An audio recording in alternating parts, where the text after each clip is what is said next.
Anyone visiting from Mars over the Christmas break might have pondered on what a ghastly place Britain has become and want to head straight back to the Red Planet.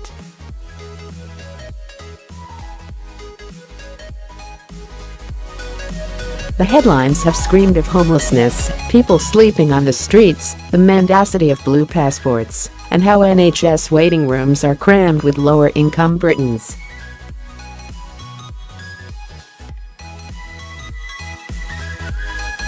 Certainly, there are great inequalities that shame our society. If Jeff Fairburn, the fat cat boss at house builder Persimmon, who is set for £130 million paycheck, and his colleagues were to donate their bonuses to housing charities, there would be no excuse for anyone to sleep rough.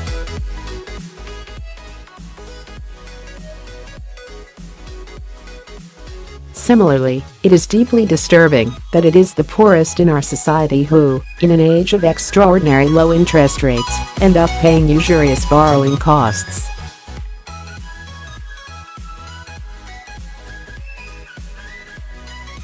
Meanwhile, the billionaire owners of Toys R Us and Care Home Four Seasons play havoc with the livelihoods and pensions of ordinary people.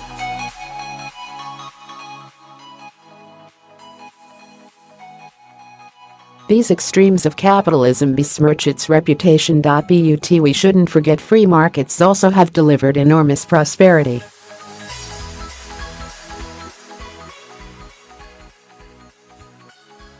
Reading some of the accounts of 2017, one might think that as a result of the referendum, Britain has dipped back into Dickensian poverty.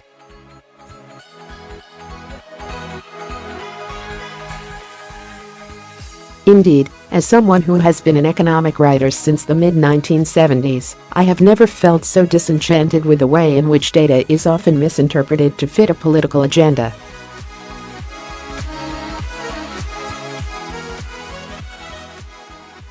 Suffice it to say, these pages in this paper in general tends to accentuate the positive when it comes to the economy.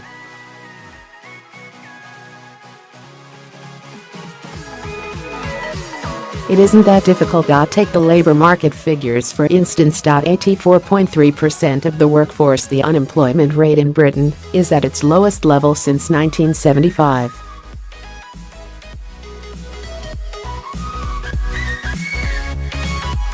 Indeed, in the last year alone, 375,000 new jobs have been created. The familiar argument of critics is that many of these jobs are poorly paid and are in the gig economy.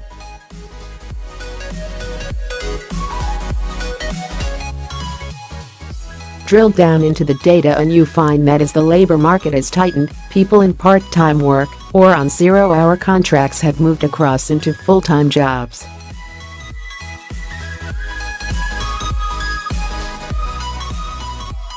The gig economy can be a stepping stone to better work. Yes, household incomes have been squeezed by the financial crisis, and more recently by the devaluation of sterling which followed Brexit.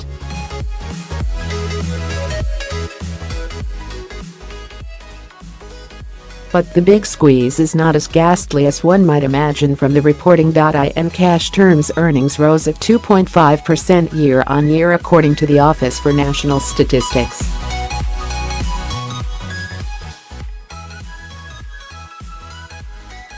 Admittedly, prices also climbed by 3%, largely as a result of Brexit squeezing some people's incomes.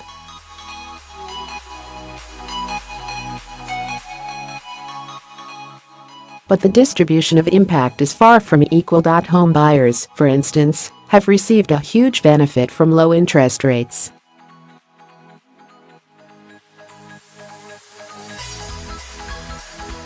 Meanwhile, the grocers battling strong price competition from the likes of Lidl and Aldi have kept the lid on food prices, which are more important to the less well-off.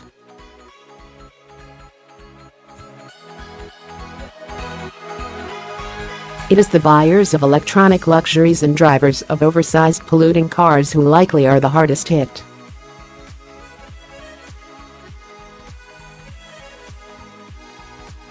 Getting more people in work also has beneficial fiscal effects. The latest government data shows that HMRC's take from income taxes is running ahead of expectations.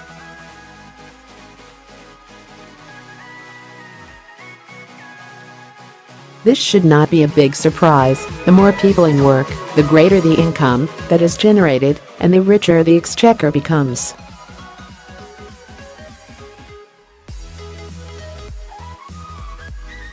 Even corporate taxes, which have shown some softness as a result of cuts in the headline rate, have started to perk up again.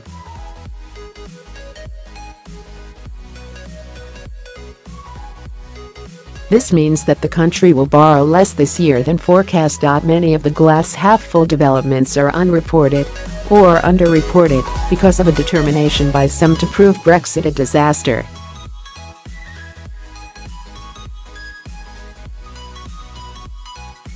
It is often noted, for instance, that after several years in which the UK was among the fastest-growing advanced economies in the world, it has dropped towards the bottom of the league table.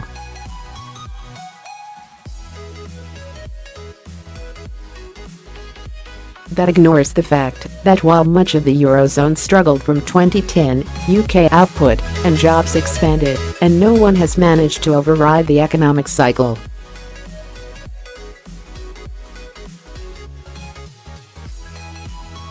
The third quarter output data demonstrated the rebalancing of the UK economy from household spending to manufacturing, business investment and trade is underway.